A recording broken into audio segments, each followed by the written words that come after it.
प्रधानमंत्री मोदी ने कोविड-19 के फैलाव को रोकने के उपायों के बारे में सभी मुख्यमंत्रियों से की चर्चा। कहा, न्यूनतम जनहानि सुनिश्चित करना है मुख्य लक्ष्य।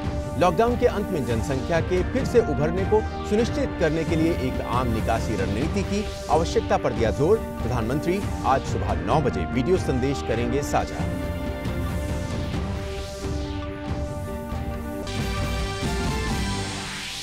गृह मंत्रालय ने लॉकडाउन के दौरान कुछ सेवाओं में छूट देने के बारे में राज्यों को लिखा पत्र। गृह मंत्रालय ने कहा, कृषि उत्पादन, विपणन, आंगनवाड़ी कार्यकर्ता और आयुष से संबंधित विशिष्ट सेवाएं पाबंदी से बाहर। गृह मंत्रालय ने तबलीगी जमात से संबंधित 960 विदेशियों को किया ब्लैकलिस्ट। मंत्रालय ने की जमात से जुड़े करीब 9000 लोगों की पहचान। दिल्ली मरकज के 1804 लोगों को किया गया क्वारंटाइन।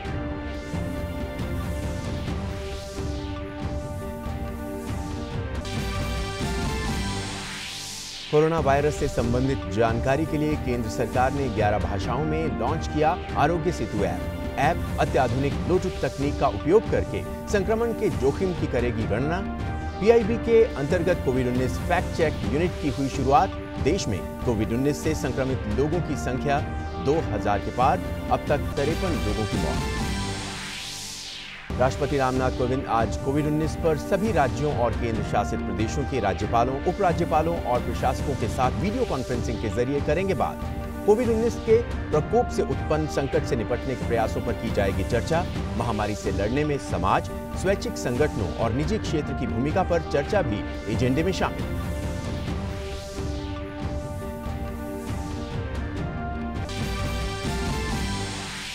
विश्व बैंक ने किया कोविड-19 से निपटने के लिए भारत को $1 अरब की वित्तीय सहायता देने का ऐलान। वित्तीय सहायता से बेहतर स्क्रीनिंग, संपर्कों का पता लगाने, प्रयोगशाला जांच, व्यक्तिगत सुरक्षा, उपकरण खरीदने और नए पृथक वार्ड बनाने में मिलेगी मदद।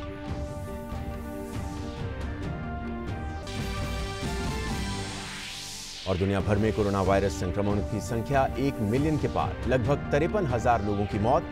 2 लाख से अधिक लोग उपचार के बाद हुए ठीक। इटली के बाद स्पेन में 10,000 से अधिक लोगों की मौत।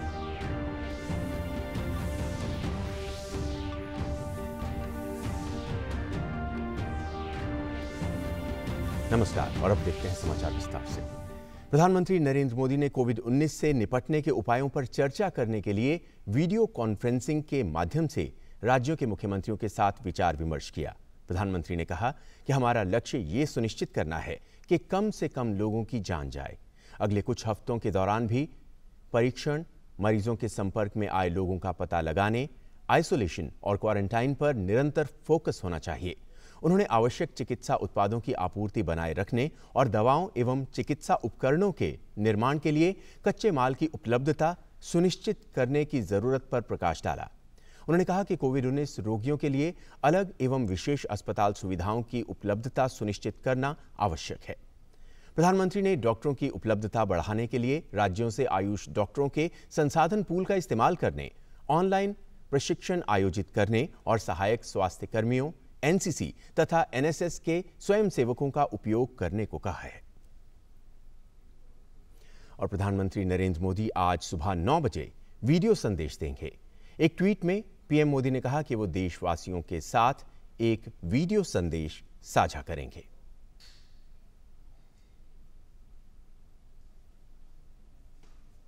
इससे पहले प्रधानमंत्री नरेंद्र मोदी ने एक वीडियो संदेश के जरिए कहा कि कोरोना वायरस ने हमारी आस्था, परंपरा और विचारधारा इन सभी पर हमला बोला है। पीएम ने कहा कि हमें अपनी आस्था, हमारे पंथ, हमारे विचारधारा को बचाने के लिए सबसे पहले कोरोना वायरस को परास्त करना होगा। पीएम ने आग्रह किया कि राज्य स्तर पर गणमान्य व्यक्तियों, सभी संप्रदायों के धर्मगुरुओं अपने पंथ के लोगों को इस लड़ाई में भागीदार बनने के लिए सहयोग करने के लिए समझाएं और उनका नेतृत्व करें। कोरोना वायरस ने हमारी आस्था, हमारी परंपरा, हमारे विश्वास, हमारी विचारधारा, इन सभी पर हमला बोला है। इसलिए हमें अपनी आस्था, हमारे पंथ, हमारी विचारधारा को बचाने के लिए सबसे पहले कोरोना वायरस को परास्त करना पड़ेगा। आज आवश्यकता है कि सभी मत, पंथ, विचारधारा के लोग एकजुट होकर कोरोना महामारी को पराजित करें। मेरा आग्रह है कि राज्य स्तर पर आप समाज के गणमान्य व्यक्तियों, सभी संप्रदायों के धर्मगुरुओं, उनकी मीटिंग बुलाकर उनसे आग्रह करें कि वो अपने अपने अनुयायियों को, अपने मतपथ के लोगों को, अपनी विचारधारा के लोगों को इस लड़ाई में भागीदार बनने के लिए, सहयोग करने के लिए समझाएं, उसका नेतृत्व करें। और इस काम के लिए राज्य स्तर पर, जिला स्तर पर, शहर स्तर पर, ब्लॉक स्तर पर, इतना ही नहीं, थाने स्तर पर ऐसे समाज के धर्मगुरुओं की मीटिंगें तत्काल कर लेनी चाहिए। सरकार ने वीजा शर्तों का उल्लंघन करने पर तबलीगी जमात की गतिविधियों में शामिल 960 विदेशियों के नाम काली सूची में डाल दिए और उनके पर्यटक वीजा को रद्द कर दिया। गृह मंत्रालय के कार्यालय ने दिल्ली पुलिस और अन्य राज्यों के पुलिस प्रमुखों को विदेशी अधिनियम 1946 और आपदा प्रबंधन अधिनियम 2005 के प्रावधानों का उल्लंघन करने के लिए 960 विदेशियों के खिलाफ आवश्यक कानूनी कार्रवाई करने को कहा है। गृह मंत्री के कार्यालय ने ट्वीट कर कहा, गृह मंत्रालय द्वारा पर्यटक वीजा पर तबलीगी जमात गतिविधियों में लिप्त पाए जाने के कारण 960 विदेशियों को ब्लैकलिस्ट किया गया है और साथ ही उनका भारतीय वीजा भी रद्द कर दिया गया है। इससे पहले गृह मंत्रालय ने बताया कि सरकार ने 9000 तबलीगी जमात कार्यकर्ताओं और उनके संपर्कों की पहचान की है। इन 9000 लोगों में से 1306 विदेशी हैं, जबकि बाकी भारतीय हैं।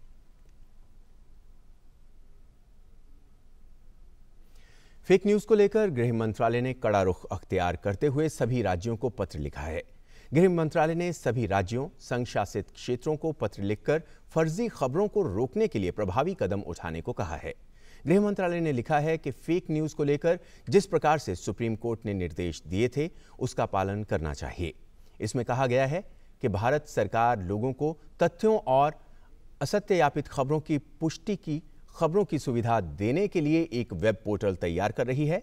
राज्यों, संघ शासित क्षेत्रों से इससे संबंधित समस्याओं के लिए अपने स्तर पर ऐसा ही एक तंत्र विकसित करने का अनुरोध भी किया गया है।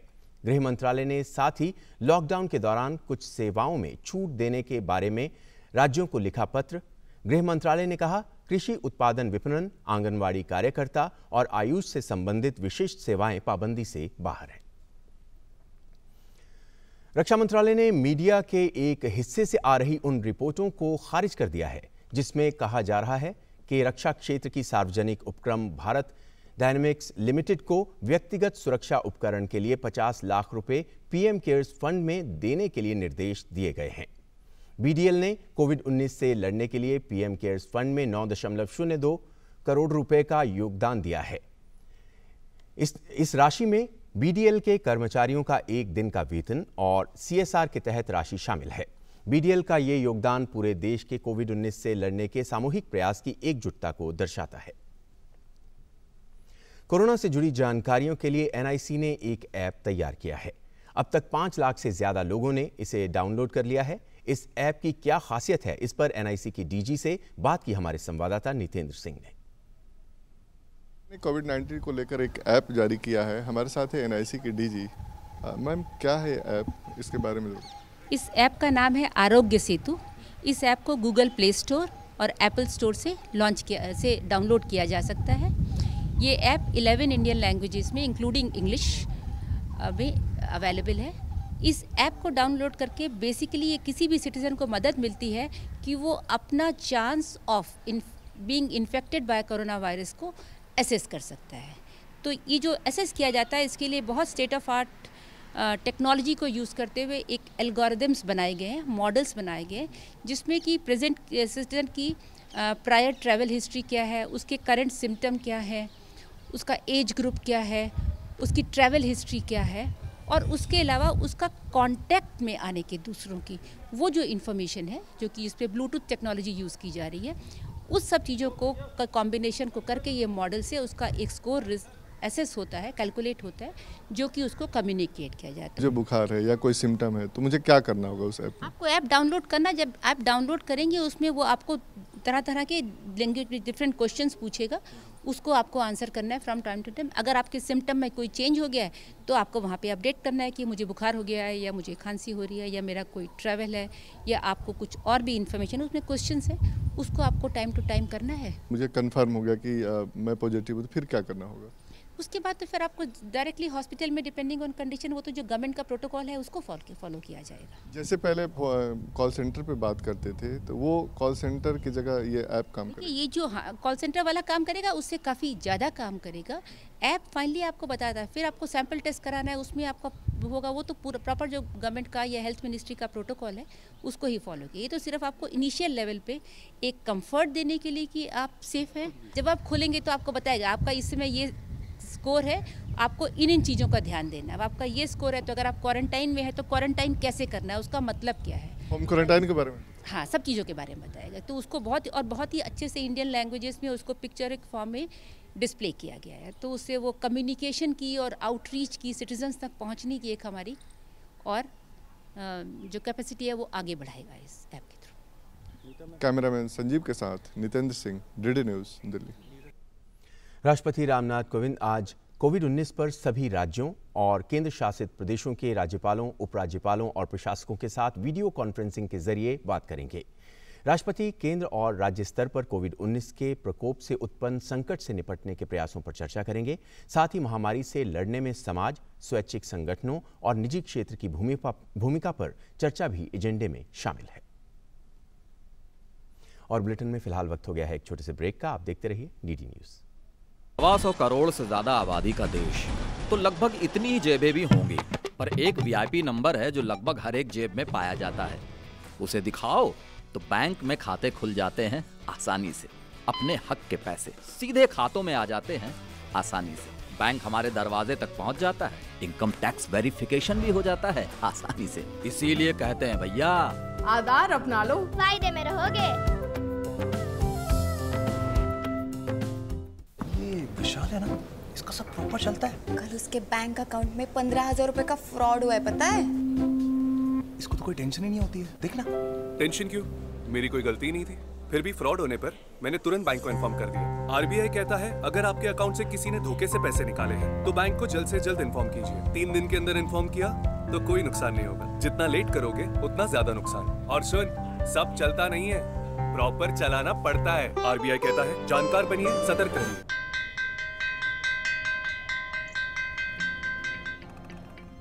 पहला अक्षर रट लो तो वह से एक विद्वान होगा। पक्की होगी बुनियादें तो हाँ से हिंदुस्तान होगा। करो शुरुआत करो तो पक्की बात करो।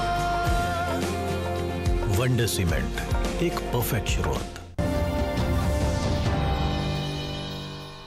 ब्रेक के बाद एक बार फिर से आपका स्वागत है और सीधे रुख कर लेते हैं मुंबई का, जहां पर हमारे संवाददाता शिशिर हमारे साथ जुड़ गए हैं। और मुंबई में ज़रूरी सामान की आपूर्ति जारी है और कोविड-19 से बचने के लिए लॉकडाउन जारी है। इस बीच में किस तरह से केसेस सामने आ रहे हैं, किस तरह वहां पर जो जनता है इस पर रिएक्ट कर रही है, उसके बारे में बताइए शिशिर। बिल्कुल, देखिए महाराष्ट्र में अगर बात करें तो कोरोना आंकड़ा 423 तक पहुंच चुका है। ऐसे में एक ये भी बात अच्छी सामने आ रही है, तकरीबन 42 लोग ऐसे हैं जिनको घर छोड़ दिया गया, जो इससे पहले हॉस्पिटल में दाखिल थे। हालांकि उनकी टेस्ट जो है नेगेटिव निकली है, लेकिन उसके बावजूद अगर देखा जाए मृतकों का आंकड़ा कोविड-19 की वजह से तकरीबन 20 तक पहुंचा है। हालांकि ये आंकड़ा दिन ब दिन बढ़ता जा रहा है, इसलिए सरकार जो है अलग अलग प्रावधान इस वक्त इस समय कर रही है। सबसे महत्वपूर्ण प्रावधान सरकार इस वक्त कर रही है, जिस प्रकार से आंकड़ा बढ़ते जा रहा है, तो ऐसे में किस प्रकार से जो है टेस्टिंग जो है कोरोना पॉजिटिव संकेत है उनकी जल्द से जल्द हो, उनके ऊपर उपाय हो, इसके बारे में जो है सरकार उपाय कर रही है। हालांकि इसके लिए जितने भी लैब्स है महाराष्ट्र में उनकी जो है नंबर्स बढ़ा दिए गए हैं, क्योंकि ज्यादा से ज्यादा लैब्स में जो है टेस्टिंग जल्दी हो पाए और इसलिए जो आंकड़े है वो सामने आकर सरकार उस पर जल्दी कार्य करे। ये भी सरकार का एक कहीं ना कहीं कार्यक्रम है। महत्वपूर्ण बात जो कि हालांकि रिसेंटली है राज्य सरकार से हमें सूचना प्राप्त हुई है, तकरीबन 1065 लोग जो कि दिल्ली में मरकज में शामिल हुए थे, उनके बारे में भी सरकार जो है वक्त पूरी जानकारी जुटा रही है। उसमें से तकरीबन 550 लोगों को जो है आइडेंटिफाई कर दिया गया है राज्य सरकार ने और उनको क्वारंटाइन में हालांकि लोगों को भेज दिया गया है। हालांकि उसमें से कुछ लोग अभी भी फिलहाल ट्रेसेबल नहीं है, लेकिन अलग अलग डिस्ट्रिक्ट लेवल पे जो अधिकारी है या फिर पुलिस है उनको ट्रेस करने में जुटी हुई है। हालांकि महाराष्ट्र की बात करें तो महाराष्ट्र में तकरीबन ये अगर मोटा मोटी आंकड़ा देखा जाए तो 1500 लोग जो है 1400 से 1500 लोग जो है दिल्ली मरकज में गए थे और इसके लिए सरकार जो है और ज्यादा जानकारी जुटा रही है। इससे महत्वपूर्ण बात इस वक्त मैं कहना चाहूंगा कि जिस प्रकार से अलग अलग हिस्सों में महाराष्ट्र के कोरोना के जो है मरीज मिल रहे, इसके चलते डिस्ट्रिक्ट लेवल पर सरकार जो है अभी इस वक्त कार्य कर रही है। डिस्ट्रिक्ट लेवल पर भी किस प्रकार से कोरोना से निपटने के लिए, चाहे वो प्राइमरी हेल्थ सेंटर्स हो या फिर डिस्ट्रिक्ट हॉस्पिटल्स हो, उस पर किस प्रकार की सुविधा की जाए, इस पर भी सरकार इस वक्त ध्यान दे रही है। और साथ ही साथ जो डिस्ट्रिक्ट लेवल है उसमें आइसोलेशन की सुविधा कर रही है और साथ ही साथ क्वारंटाइन फैसिलिटीज भी मुहैया करा रही है। हालांकि महाराष्ट्र में अगर बात करें जो लोग यहाँ फंसे हुए थे, अन्य राज्यों के मजदूर यहाँ पर फंसे हुए थे, तो सभी जो कलेक्टर्स हैं उनको निर्देश दिए गए कि उन लोगों के रहने की व्यवस्था यहाँ पर की जाए, उनके भोजन की व्यवस्था की जाए कि किसी भी प्रकार की अगर मूवमेंट होती है बड़े पैमाने पर तो उसका खतरा जरूर बढ़ रहा है और कोविड-19 के फैलने का, तो इसके लिए सरकार उस पर भी इस वक्त कार्यरत है। हालांकि इस वक्त अगर देखा जाए तो जैसे मैंने कहा कि हॉस्पिटल्स की हम बात करें तो खास तौर पर मुंबई की अगर बात करें तो महाराष्ट्र में सबसे ज्यादा आंकड़े कोविड पॉजिटिव के मुंबई में पाए गए, एक एपिसेंटर माना गया है मुंबई को। और इसीलिए अभी जो मुंबई म्युनिसिपल कॉर्पोरेशन उन्होंने ये हालांकि 3-4 दिनों से ये काम चल रहा है, अलग अलग जोन्स को उन्होंने आइडेंटिफाई किया है जहां पर ये मामले जो पाए गए हैं और उस जोन को कंटेमिनेटेड जोन ये कहा जा रहा है और यहाँ पर जाने किसी को भी पाबंदी है। कोई भी इस कंटेमिनेटेड जोन में जा नहीं सकते। जो लोग जहाँ पर रह रहे हैं उनको पूरी तरह से सैनिटाइज करने की कोशिश लोग टीएमसी कर रही है। और हालांकि ये सिर्फ मुंबई में नहीं बल्कि पूरे महाराष्ट्र में जिस प्रकार से सामने केसेस आ रहे हैं, उस एरिया को पूरी तरह से जो है कंटेमिनेट करने की इस वक्त सरकार कोशिश कर रहा है क्योंकि ये आंकड़े बढ़े ना और ज्यादा से ज्यादा लोग इसकी चपेट में ना आए। इसीलिए इस पूरे एरियाज को जो है जहाँ पे लोग रहते थे उनको रेस्ट्रिक्ट किया गया है अथॉरिटीज के जरिए और लोगों से कहा गया कि उन जगह पर ना जाए। जी शिशिर, बहुत बहुत शुक्रिया इस जानकारी के लिए। तो पूरी एहतियात बरती जा रही है और ये कोशिश की जा रही है कि जहाँ पर संक्रमित कुछ लोग मिले हैं वहाँ पर क्वारंटाइन किया जाए, उस इलाके को बंद किया जाए। तो अपनी तरफ से सरकारें पूरी कोशिश कर रही हैं कि ये और ज़्यादा ना फैले। खबरों में आगे बढ़ते हैं। भारत में आम आदमी को बड़ी राहत मिली है। गैर सब्सिडी एलपीजी गैस सिलेंडर यानी बिना सब्सिडी वाले रसोई गैस की कीमतों में कटौती की गई है। 14.2 किलोग्राम वाले गैर सब्सिडी एलपीजी सिलेंडर दिल्ली में 61 रुपये 50 पैसे सस्ता हो गया है। इसके बाद इसकी कीमत 744 रुपये रह गई है। पहले ये 805 रुपये 50 पैसे का था। कोलकाता में इसका दाम घटकर 744 रुपये 50 पैसे, मुंबई में 714 रुपये 50 पैसे और चेन्नई में 761 रुपये 50 पैसे हो गया है। देश भर में जहां कोरोना का कहर जारी है, वहीं लोग इस महामारी से उपचार के बाद ठीक भी हो रहे हैं। कोलकाता में इलाज के बाद ठीक हुए शख्स ने चिकित्सकों के प्रति अपना आभार व्यक्त करते हुए अपने अनुभव हमसे साझा किए। On the first day when I heard that I was positive, I was really scared and I didn't know what would happen to me after such a disease. After that, a doctor and the health center in Kolkata, they all motivate me and they say not to panic. These are not just like common cold, fever, and you have they say that you have a good immunity power and definitely you will overcome this. Doctors over there, I will say one two words, that's hats off to them.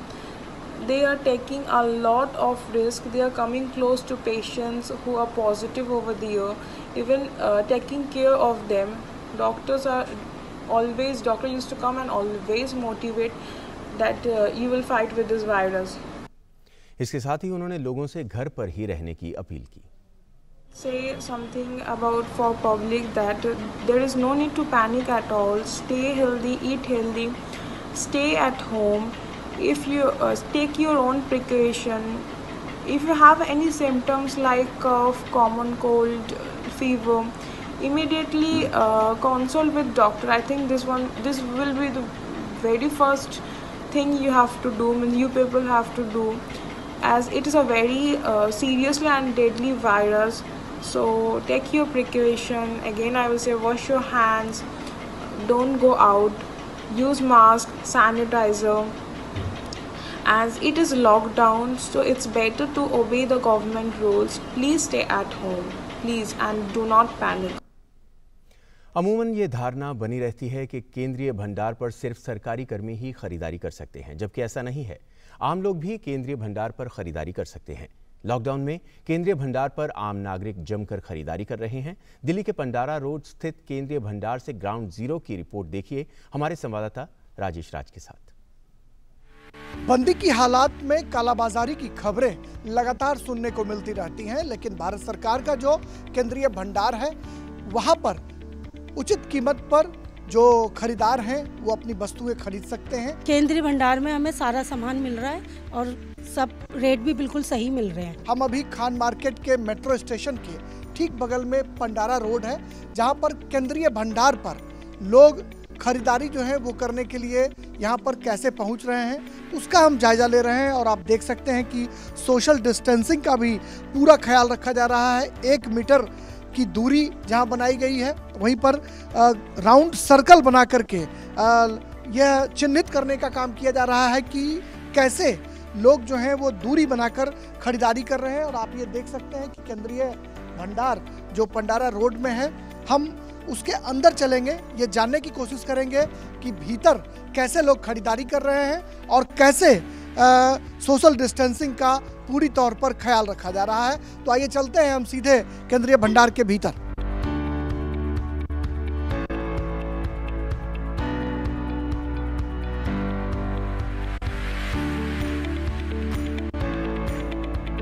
Lockdown के दौरान बहुत भीड़ उमड़ी हुई है, इसलिए हम उचित दाम पे वस्तुओं को बेचते हैं। केंद्रीय भंडार में आटा, चावल समेत अनेक अनाजों की खरीदारी लॉकडाउन में ज्यादा हो रही है।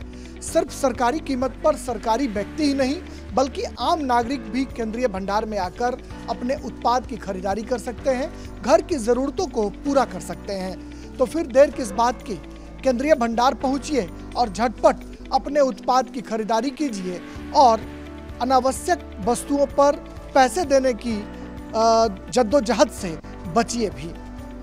कैमरामैन AMG सुरेंद्र के साथ केंद्रीय भंडार पंडारा रोड से मैं राजेश राज, DD न्यूज के लिए। विश्व बैंक ने भारत को कोरोना वायरस से निपटने के लिए $1 अरब की आपातकालीन वित्तीय सहायता के लिए मंजूरी दे दी है। विश्व बैंक की सहायता परियोजनाओं के $1.9 अरब के पहले सेट में 25 देशों की मदद की जाएगी और 40 से अधिक देशों में त्वरित गति से नए अभियान आगे बढ़ाए जा रहे हैं। इस आपातकालीन वित्तीय सहायता से बेहतर स्क्रीनिंग, संपर्कों का पता लगाने, प्रयोगशाला जांच, व्यक्तिगत सुरक्षा उपकरण खरीदने और नए पृथक वार्ड बनाने में मदद मिलेगी। दक्षिण एशिया में विश्व बैंक ने पाकिस्तान के लिए $20 करोड़, अफगानिस्तान के लिए $10 करोड़, मालदीव्स के लिए $73 लाख और श्रीलंका के लिए $12.86 करोड़ की सहायता को मंजूरी दी है। विश्व बैंक ने यह भी कहा कि उसने वैश्विक कोरोना वायरस महामारी के प्रभाव से निपटने में देशों की मदद करने के लिए 15 महीने के लिहाज से $160 अरब की आपातकालीन सहायता जारी करने की योजना को मंजूरी दी है। दुनिया भर में कोरोना वायरस के मामले 10 लाख से अधिक हो गए हैं, जबकि 53,000 से अधिक लोगों की मौत हो चुकी है। वहीं अब तक 2 लाख से ज्यादा लोग संक्रमण मुक्त भी हुए हैं। अमेरिका में पिछले 24 घंटों में 1,169 लोगों की मौत दर्ज हुई, तो वहीं स्पेन में मृतकों की संख्या 10,000 के पार पहुंच गई। इटली के बाद स्पेन में इस वायरस से सबसे अधिक लोगों की मौत हुई है। इटली सबसे प्रभावित देशों में से है, जहां 13,155 लोगों की मौत हुई है। यूरोप में कोरोना वायरस संक्रमण के 5 लाख से अधिक मामलों की पुष्टि हुई है। ईरान में भी कोरोना वायरस से 124 और लोगों की मौत हो गई, जिससे ये संख्या बढ़कर 3,160 हो गई है। इजराइल के स्वास्थ्य मंत्री को कोविड-19 से संक्रमित पाए जाने के बाद पृथक रखा गया है, तो वहीं उत्तर कोरिया के एक वरिष्ठ स्वास्थ्य अधिकारी ने दावा किया कि उनका देश कोरोना वायरस संक्रमण से पूरी तरह मुक्त है। ईरान की संसद ने कहा है कि स्पीकर अली लारिजानी को कोरोना वायरस से संक्रमित पाया गया है और उन्हें पृथक रखा गया है। संसद ने अपनी वेबसाइट पर गुरुवार को लारिजानी की बीमारी की घोषणा करते हुए कहा कि उन्हें पृथक रखकर उनका इलाज किया जा रहा है। ईरान इस वायरस के सबसे घातक प्रकोप की चपेट में आने वाले देशों में शामिल है। ईरान में कोरोना वायरस संक्रमण के 2,875 नए मामले सामने आने के साथ ही यहां इससे संक्रमित होने वाले लोगों की संख्या 5,486,000 हो गई है।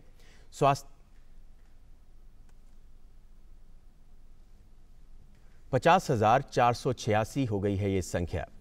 स्वास्थ्य अधिकारी ने कहा कि देश में पिछले 24 घंटों के दौरान 124 लोगों की मौत हुई है और इस तरह देश में अब तक इस घातक विषाणु के कारण मरने वालों की संख्या 3,160 हो गई है। ब्रिटिश एयरवेज कोरोना वायरस से बुरी तरह प्रभावित होने के कारण अपने 28,000 कर्मचारियों या 60% स्टाफ को अस्थायी रूप से निकालने जा रही है। यूनाइटेड ब्रिटिश एयरवेज के हजारों कर्मचारियों का प्रतिनिधित्व करती है। यूनाइटेड ने कहा कि उसने कंपनी के साथ करीब 28,000 कर्मचारियों के लिए सरकार के व्यापार समर्थन कार्यक्रम के प्रारूप का इस्तेमाल करने के लिए समझौता किया था, जिसमें 80% वेतन की गारंटी है। यूनाइटेड के विमानन क्षेत्र के राष्ट्रीय अधिकारी ओलिवर रिचर्डसन ने कहा, पूरा विमानन क्षेत्र जिन मौजूदा कठिन परिस्थितियों का सामना कर रहा है, उन्हें देखते हुए ये हमारे सदस्यों के लिए संभवतः सबसे अच्छा सौदा है। अंतर्राष्ट्रीय ओलंपिक समिति यानी आईओसी के अध्यक्ष थॉमस बाक ने भारतीय प्रधानमंत्री नरेंद्र मोदी का टोक्यो 2020 ओलंपिक्स के समर्थन के लिए आभार व्यक्त किया। कोरोना वायरस महामारी के कारण इन खेलों का आयोजन अब 2021 में होगा। प्रधानमंत्री मोदी को 1 अप्रैल को भेजे गए पत्र में बाक ने कहा कि हाल में G20 नेताओं के सम्मेलन के दौरान टोक्यो ओलंपिक्स का समर्थन करने के लिए वो भारतीय प्रधानमंत्री के आभारी हैं। कोविड-19 महामारी के कारण ये सम्मेलन वीडियो कॉन्फ्रेंसिंग के जरिए हुआ था। गौरतलब है कि आईओसी और टोक्यो ओलंपिक्स के आयोजकों ने पहले खेलों को स्थगित करने से इनकार किया था, लेकिन कोविड-19 के लगातार प्रसार को देखते हुए उन्होंने बाद में इन खेलों को 2021 तक टाल दिया था। अब इन खेलों का आयोजन 23 जुलाई से 8 अगस्त 2021 के बीच होगा। और इस बुलेटिन में फिलहाल इतना ही, लेकिन जाते जाते आपको छोड़ जाते हैं गायक शंकर महादेवन के इस संदेश के साथ। नमस्कार। ऐ वतन मेरे वतन, ऐ वतन आबाद रहे तू, आबाद रहे तू।